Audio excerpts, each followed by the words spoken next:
वाङ्मय में कहा गया है, सुवर्ण रूपस्य पव्वया भवे सियाहु कैलास समा असंख्या नरस्य लुद्धस्य न तेहि किंचि इच्छा आगास समा अनंतया। आश्रय आश्रय आश्रय।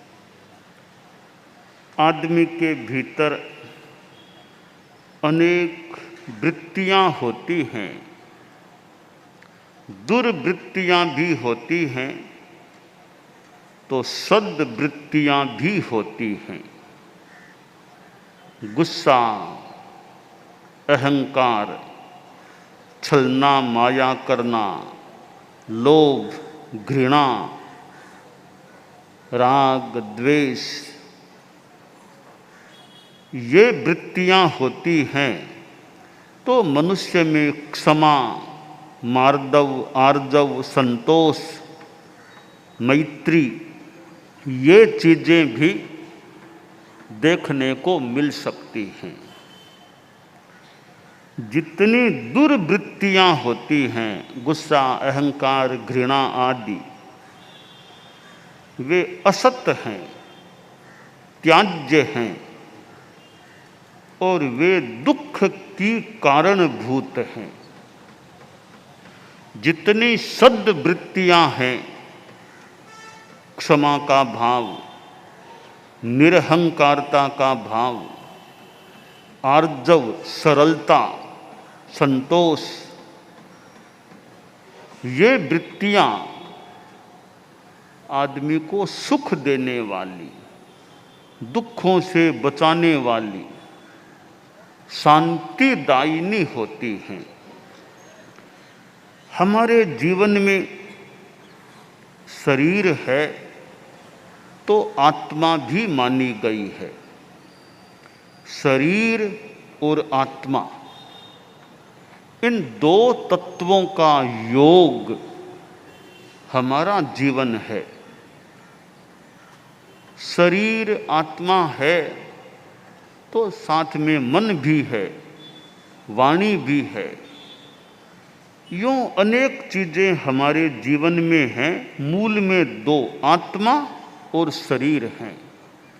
तो आत्मा में कितने भाव भरे हुए हैं। ये दुर्वृत्तियां, सद्वृत्तियां हमारी चेतना के साथ जुड़ी हुई हैं और हमारी आत्मा अनादिकालीन है। कोई टाइम नहीं कि आत्मा तब पैदा हुई, करोड़ बरस पहले, 1 अरब बरस पहले आत्मा पैदा हुई, ऐसी बात नहीं है। आत्मा तो हमेशा थी, है और हमेशा रहेगी। कितने जन्म मरण, अनंत अनंत जन्म इस आत्मा ने कर लिए हैं और आगे भी कौन सी आत्मा कितने जन्म और लेगी। कोई कोई आत्मा तो हमेशा संसार में जन्म मरण करती ही रहेगी, यानी कभी भी मोक्ष में नहीं जाएगी, निर्वाण को प्राप्त नहीं होगी। कई आत्माएं ऐसी भी होती हैं जो अनंत अनंत जन्म मरण करने के बाद मनुष्य भव प्राप्त करके, साधना करके मोक्ष को प्राप्त हो जाती हैं। जन्म मरण के सर्किल चक्र से पूर्णतया छुटकारा पा लेती है। तो यह आत्मा शाश्वत है, हमेशा थी, है और हमेशा रहेगी। इस रूप में त्रैकालिक भी है और शाश्वत है, कभी इसका नाश नहीं होगा। शरीर का नाश तो हो जाता है, परंतु आत्मा का नाश कभी भी नहीं होता। तो हमारी आत्मा में कितने संस्कार हैं। यह जन्म मरण होता है, क्यों होता है? शास्त्र में कहा गया, ये जो हमारी दुर्वृत्तियां हैं, कषाय हैं, गुस्सा, अहंकार, माया, लोभ, इनके कारण से आगे जन्म होते रहते हैं। जन्म है तो मृत्यु भी होती है। जन्म मरण सीमित हो जाए तो भी एक अच्छी बात है। एक लड़का किसी योगी के दर्शन करने जा रहा था। 15-16 किलोमीटर दूर योगी का स्थान था। जा रहा था तो मार्ग में एक वृक्ष था और पीपल का वृक्ष के नीचे एक सन्यासी बैठा था। सन्यासी को देखा तो लड़के ने नमस्कार किया। तो सन्यासी ने पूछ लिया कि वत्स, कहाँ जा रहे हो? लड़का बोला, बाबा मैं तो आगे योगीराज का स्थान है, वहाँ दर्शन करने जा रहा हूँ। कुछ प्रश्न भी पूछने हैं तो दर्शन कर लूँगा, कुछ जिज्ञासा प्रश्न वो भी योगीराज के सामने रख दूँगा। तो बाबा सन्यासी बोला, एक प्रश्न मेरा भी पूछ सको तो देख लेना। बताओ बाबा, क्या प्रश्न है? कि मेरा प्रश्न है कि मुझे और कितने जन्म लेने पड़ेंगे? इतने वर्ष साधना कर ली है, अब जन्म मरण से छुटकारा कब मिलेगा? कितने जन्म और लेने पड़ेंगे या इसी जन्म के बाद मोक्ष मिल जाएगा? यह प्रश्न योगीराज से पूछ कर आना। लड़का आगे बढ़ा, योगीराज का वह स्थान आ गया, दर्शन किए। योगीराज के जो सेवक सचिव थे उनसे मिला कि मुझे तो बातचीत का समय चाहिए। तो जो उनके सचिव थे उन्होंने टाइम बता दिया कि अमुक टाइम आप आ जाना, बात का टाइम मिल जाएगा, कि शाम को आ जाना। लड़का शाम को गया तो वो सचिव ले गया कि कोई लड़का आया है आपसे बात करने के लिए। योगीराज ने कहा, ठीक है बोलो क्या बात है। तो कई प्रश्न पूछ लिए। फिर बोला, एक प्रश्न एक रास्ते में सन्यासी मिला था उसका है। क्या है? बाबा ने पूछा है कि उसके अब कितने जन्म और हैं या इसी जन्म के बाद मोक्ष है? तो योगीराज बोला, अभी तो कई जन्म लेने पड़ेंगे। तो कितने जन्म? तो जब तुम वापिस यहाँ से जाओगे, उस सन्यासी से मिलोगे, बात करोगे, उस समय जितने पत्ते उस पेड़ में हैं, जितने पत्ते, उतने जन्म और लेने पड़ेंगे। कहा ठीक है। लड़का लौटा तो फिर वह बाबा पेड़ के नीचे बैठा था। फिर बाबा को नमस्कार किया और बाबा बोला, मेरे प्रश्न का उत्तर? लड़का बोला, उत्तर मिल गया है। योगीराज ने कहा है कि तुम वापिस जब मिलोगे सन्यासी से, उस समय पेड़ में जितने पत्ते हैं उतने जन्म अभी और लेने पड़ेंगे। बाबा ने ऊपर देखा, ये पत्ते तो हजारों होंगे, अभी तो कितने हजार से भी ज़्यादा हो सकते हैं या हजारों होंगे। फिर बाबा बोला, भाई बहुत खुशखबरी की बात है, अनंत अनंत जन्म लेने पड़ सकते हैं, तो मेरे जन्मों की सीमा तो हो गई ना। इतने जन्मों के बाद तो मुझे मोक्ष मिल जाएगा ना। किसी किसी को तो मोक्ष मिलता ही नहीं है, मुझे मोक्ष तो मिल तो जाएगा ना। और उस इतनी सीमा हो गई अब जन्मों की। तो ये आत्मा जन्म मरण करती है, उसका कारण है ये क्रोध, मान, माया, लोभ। इन कषायों के कारण से आत्मा जन्म मरण करती है। तो हमारे भीतर दुर्वृत्तियां भी होती हैं और सद्वृत्तियां भी होती हैं। हम अपनी दुर्वृत्तियों को दूर करने का प्रयास करें। लोभ की वृत्ति दुर्वृत्तियों की राजा, दुर्वृत्तियों में प्रमुख वृत्ति एक है, वह है लोभ की वृत्ति। शास्त्रकार ने कहा कि आदमी को पर्वत जितना, यानी पर्वत, सोने के पर्वत मिल जाएं, मान लो चांदी के पर्वत मिल जाएं, तो भी आदमी को संतोष नहीं होता। कई बार और आगे और चाहिए और चाहिए। उपसंहार में कह दिया गया आश्रय, इच्छा उ आकाश समा अनंतया। इच्छा आकाश के समान अनंत है, कोई पार नहीं होता। इच्छा बढ़ती जाए, जैसे आकाश का कोई आर पार अंत नहीं होता, और छोर नहीं होता। चलते जाओ चलते जाओ, चलने वाला थक जाएगा भले, आकाश का कभी अंत नहीं आएगा, वह अनंत है, अंतहीन है। तो शास्त्र ने कहा, शास्त्रकार ने, कि इच्छा भी अंतहीन होती है। तो लोभ की वृत्ति, और चाहिए और चाहिए।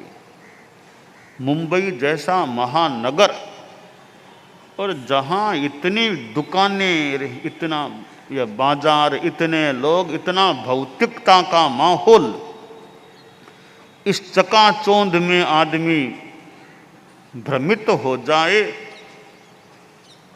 और आत्मा के स्वभाव से दूर हो जाए, बाह्य आकर्षण में रच पच जाए, तो आदमी आत्मा के स्वभाव से कितना दूर हो सकता है, रह सकता है।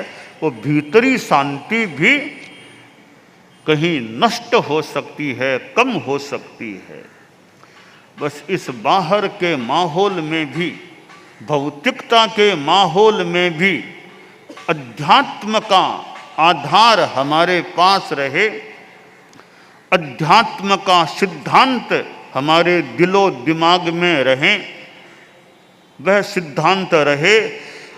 और पद्म की तरह जहाँ पुम्मम जले जायम नोवलिप्पई वारिणा, जल में पैदा हुआ कमल पानी से अलिप्त रहता है, वैसे भौतिकता की दुनिया में रहते हुए भी आध्यात्मिक आदमी अलिप्त रह सकता है। अलिप्त रहने का प्रयास करे। तो एक अध्यात्मवाद है, दूसरा यह भौतिकतावाद है। एक भीतर आत्मा से संबंधित है और एक पदार्थों से संबंधित है। एक आत्मा की ओर ले जाने वाला या आत्मा से जुड़ा हुआ, दूसरा पदार्थ जगत का है, भौतिकतावाद। तो इस भौतिकतावाद में रहते हुए भी लोभ की चेतना कम हो, लालच लोभ कम हो। लालच और लोभ के कारण आदमी अपराध में जा सकता है, दूसरों को धोखा देने का प्रयास कर सकता है, झूठ बोल सकता है, हिंसा कर सकता है। यह एक लोभ कितने कितने पाप करा सकता है। इसलिए पाप का बाप लोभ, अनेक पापों का बाप है, पिता है, जनक है, तो वह लोभ है। धर्म के आचार्यों ने जो अध्यात्म का मार्ग बताया है, जो आत्मा की बात बताई है, यह शरीर अलग है, आत्मा अलग है। शरीर और आत्मा एक नहीं। मैं आत्मा हूँ, मैं आत्मा हूँ। जो आदमी आत्मा के आसपास रहता है, उसकी लोभ चेतना कमजोर हो सकती है, रह सकती है या समाप्त हो सकती है। तो यह मुंबई जैसा महानगर, यहाँ कितने लोग रहते हैं, खूब चित्त में शांति रहनी चाहिए। अध्यात्म का हमें सहारा लेना ही होगा। परम शांति पाना है, आत्म शांति में रहना है, तो अध्यात्म को साथ में रखना ही होगा और कोई दूसरा अल्टरनेटिव विकल्प है ही नहीं, ऐसा लगता है। उसे अध्यात्म का इतना बड़ा सहारा मिल जाए, अच्छा सहारा मिल जाए, फिर आदमी कहीं पर भी रहे वह शांति में रह सकता है। भीतर की शांति का जो महत्व है, ये पदार्थ हैं, इनसे सुविधा मिल सकती है, संसाधनों से साधनों से सुविधा मिल सकती है, और अध्यात्म की साधना से शांति मिल सकती है। सुविधा चाहिए तो संसाधन, शांति चाहिए तो साधना। तो ये साधना, लोभ को कम करना भी साधना है। तो हम इस अध्यात्म की साधना के पथ पर चलने का प्रयास करें, जीवन में संतोष को धारण करें। लालच, लोभ, और इतना लोभ कि दूसरों का अहित भी करते हुए फिर आदमी सकुचाता नहीं है। झूठ बोल के, कपट करके, दगा करके, ठगी करके, या कभी हिंसा तक करके वह कुछ पाना चाहता है। इतना लोभ का साम्राज्य नहीं होना चाहिए। अध्यात्म का साम्राज्य समृद्ध रहे, पुष्ट रहे। तो महापुरुषों ने जो अध्यात्म का पथ बताया है, हम जैन शास्त्रों को देखें, कितनी कितनी बातें अध्यात्म की मिलती है, और भी धर्मों के ग्रंथों में देखा जा सकता है। आज आपसे भी पुणे मिलना हो गया, पहले भी आना हुआ था, और ये हमारा जैनिज्म का है। इधर बुद्धिज्म, जैनिज्म और बुद्धिज्म, महावीर और बुद्ध, और दोनों कॉन्टेम्प्रेरी, लगभग समसामयिक महापुरुष हुए हैं। तो महावीर और बुद्ध, तो हम भगवान महावीर की परंपरा में हैं। तो ऐसे जो महापुरुष अच्छा सच्चा रास्ता बताते हैं, अच्छाई सच्चाई कहीं पर भी मिले, बुद्धिज्म में मिले तो भी बढ़िया, जैनिज्म में मिले तो भी बढ़िया, और कहीं मिले तो भी बढ़िया। सच्चाई अच्छाई जहाँ मिले उसको लेने में कोई कठिनाई क्यों होनी चाहिए। सच्चाई का सम्मान होना चाहिए, अच्छाई का अधिमान होना चाहिए। तो ये धर्म ग्रंथों में भी जो हमें ऐसे सुक्त, ऐसे संदेश मिलते हैं, जिनको स्वीकार करके, आत्मसात करके हम आत्म शांति की प्राप्ति की दिशा में भी आगे बढ़ सकते हैं। तो परम पूज्य आचार्य श्री तुलसी ने जो अनुव्रत की बात बताई थी, आचार्य महाप्रज्ञ जी प्रेक्षा ध्यान कराते थे, बताते थे। तो यह नियम, संयम, यह अध्यात्म, ध्यान, योग, इनके द्वारा हम अपने विकारों को, गुस्सा, अहंकार, माया, लोभ, राग, द्वेष, घृणा, इनको कम करने का प्रयास करें और भीतर में जाने का, भीतर में रहने का प्रयास करें। यह काम्य है। तो हम अध्यात्म की शरण में रहें, भौतिकता में रहते हुए भी कमल की तरह निर्लेप रहने का प्रयास करें। यह भी शांति का उपाय बन सकता है। दानान सिद्धम अभयपयाणम सच्चे सुया अनवज्जं वयन्ति तवे सुया उत्तम बंभचेरम लोगुत्तमे समणेनाय